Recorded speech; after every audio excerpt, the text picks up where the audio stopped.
I hope everyone's having a wonderful day.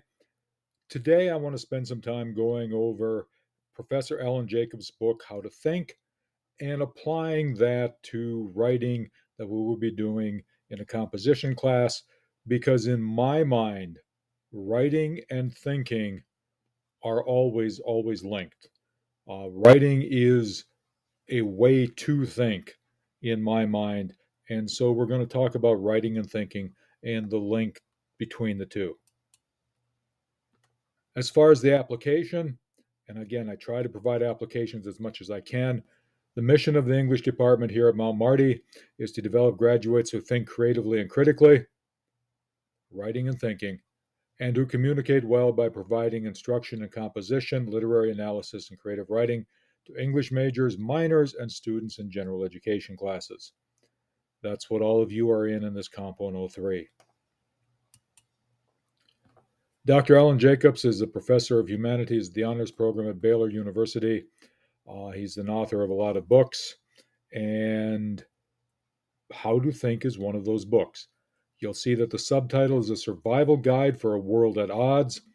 And if there's anything that can describe the world in the year of our Lord 2023, being at odds is certainly a big part of it. So, we're going to take a look at thinking.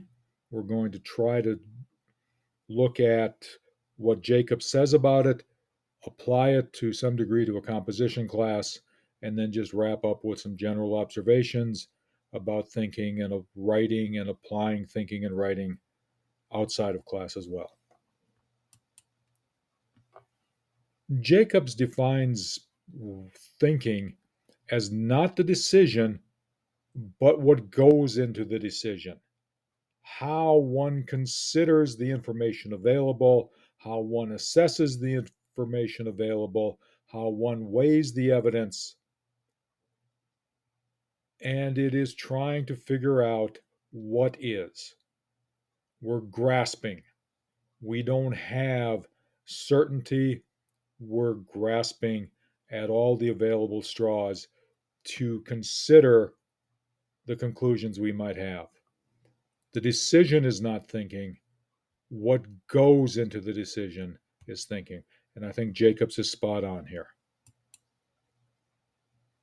You speculate, you're careful, you're responsible, you think about what might be. You have to think about times when you have to go it alone, disagree with people. You have to think about times when you have to ask for help because you can't go it alone. But you're careful and you're responsible. Again, I think that is part of thinking. The anger, the bomb throwing element of it all, the world at odds that Jacobs has in the subtitle, I think by their very nature try to destroy thought, try to create a world where people do not think, where people merely react. Jacobs goes on to discuss the idea that we suffer from a settled determination to avoid thinking. It tires us out. Obviously, if we think a lot, we wonder why we do something, and we come to conclusions that perhaps there's no good reason. And so it pushes us out of the familiar, comforting habits. It complicates our lives. It perhaps complicates our relationship. You have a new idea. It makes your significant other mad. It makes your parents mad. The people we admire, the people we love. The complicating those relationships is a problem. Okay, and he uses the term follow. Let's not even get into the online situation with Facebook or Snapchat or whatever the newest form of Twitter or X or whatever it all is, and Instagram and all the rest.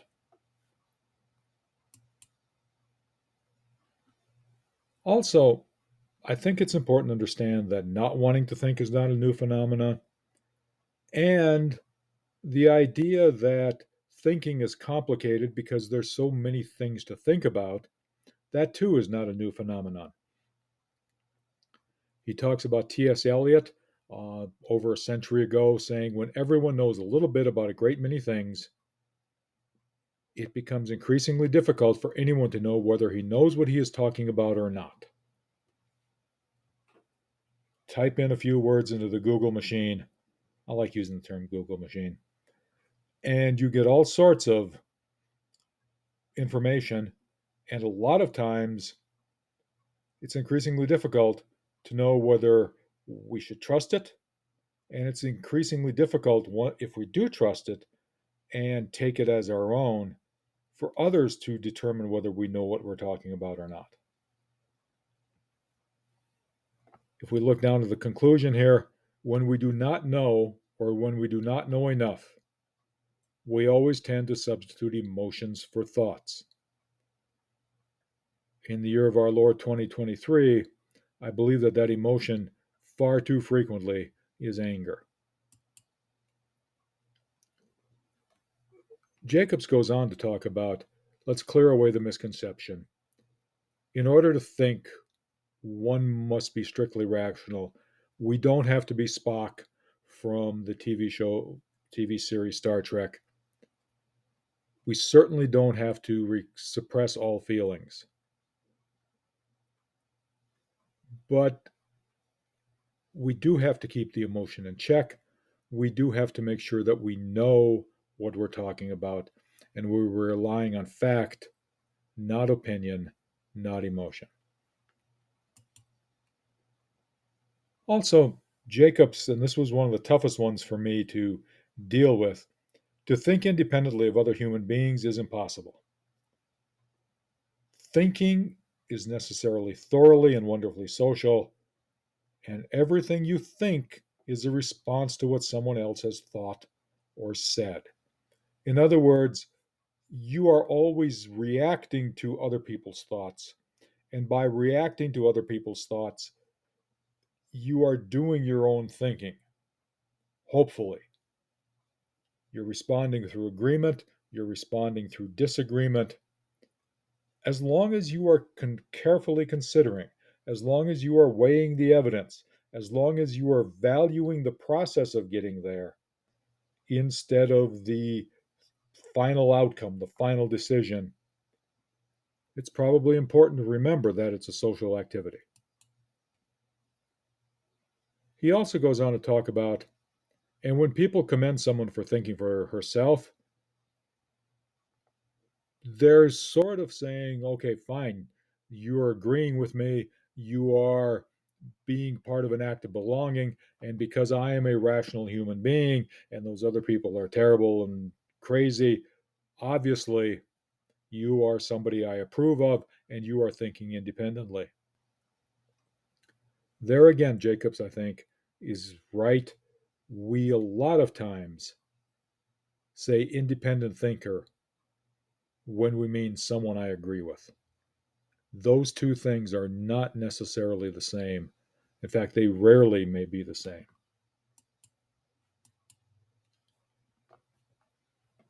He also goes on to talk about this idea of argument and thinking, and the idea that if you think and you're developing an argument, when people hear the term argument, they think of going to war, of going to battle of ideas. Instead of thinking about argument as an effort to achieve mutual understanding, as an effort to marshal facts that says this is the conclusion the facts lead me to, what's the conclusion the facts lead you to? Instead of thinking about argument as a way to clarify the views by putting all the facts in relief. And in fact, if people say that, they will be wishy-washy, mamby-pamby, sissy britches, especially in the angry era of 2022, 2023, and certainly with the presidential election coming up in 2024 next year as well. Also, it's important to understand that the metaphor of war and argument is a useful example of using metaphors, using myths that metaphors create without recognizing them as myths, And when we stop recognizing them as myth or metaphor, taking them as fact, taking them as gospel, we are now going down the road of irrational emotion, depending on stories that may or may not be grounded in fact any longer.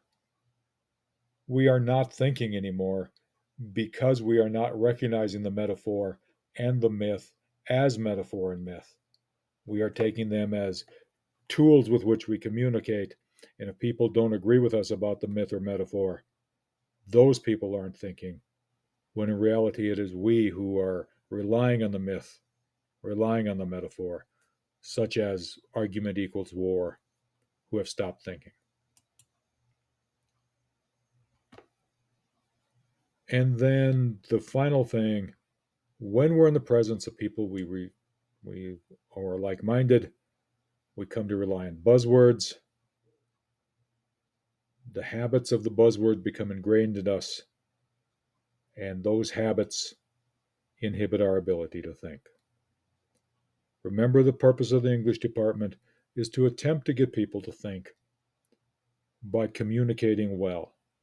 And one of the ways to do that is to write, and as one writes, analyze what one has written to see if we are relying on buzzwords instead of actually thinking. A few more links to writing. When one writes, it's not the final product, but what goes into the final product. It is weighing all the evidence and determining what should be on the page and what shouldn't. It's knowing when to go it alone and when to ask for a little help, especially in a basic composition class. Writing should be a way to clarify our views, and as we clarify our views, achieve mutual understanding. In your speech classes, you have been told already, or you soon will be told, that communication is the sending and receiving of messages. In order to have communication occur, the message has to be received accurately, it has to be sent and coded in a way that the receiver can understand it. Communication, argument, writing, thinking should always be about achieving mutual understanding. And if we're doing them by ourselves behind the computer screen, they should be about clarifying our views. Finally, there's kind of a 10-point checklist here that we're going to spend a little time on thinking about, discussing, thinking in class, thinking out of class.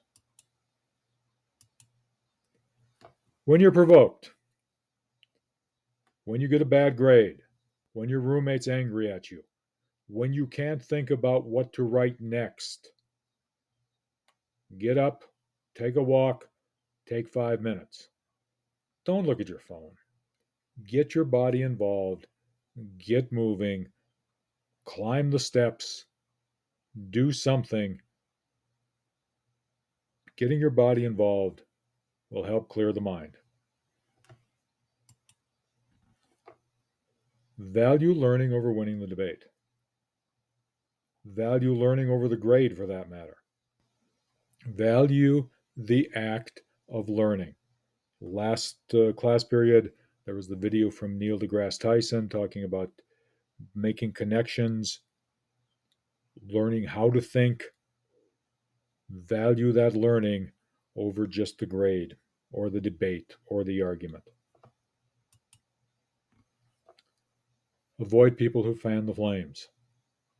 Avoid people who like getting angry just for the sake of getting angry and who want to create a mob mentality every time you're around them.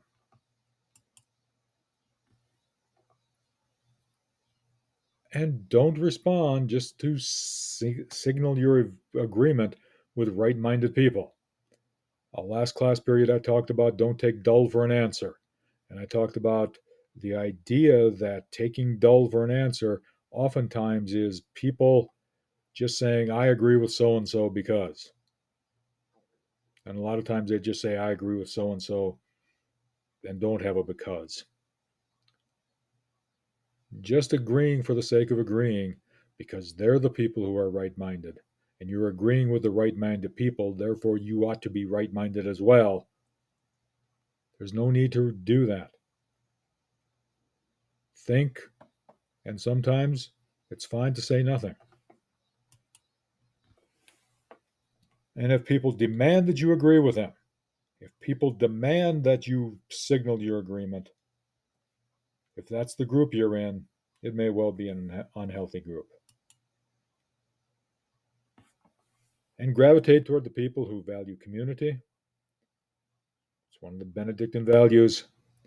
And people who can disagree with equanimity, with grace, who can walk away at the end of the day. And even though there's a disagreement, everybody's fine.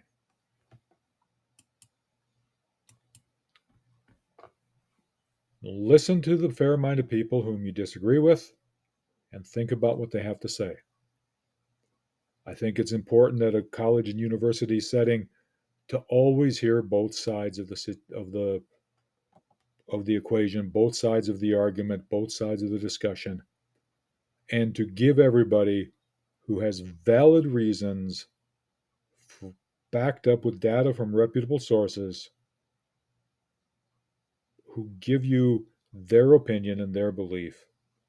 Listen to them, think about what they have to say. Assess your repugnances.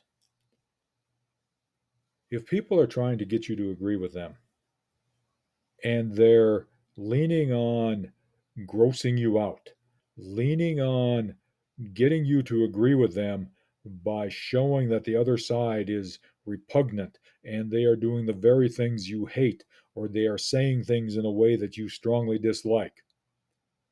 Assess those repugnances. Are they matters of taste? Are they matters of morals? If they're matters of taste, leave it alone. If they're matters of morals, that's a different argument. The ick factor can be a distraction from what really matters. Focus on what really matters. Keep the focus on the subject at hand. Keep the focus on the idea of learning.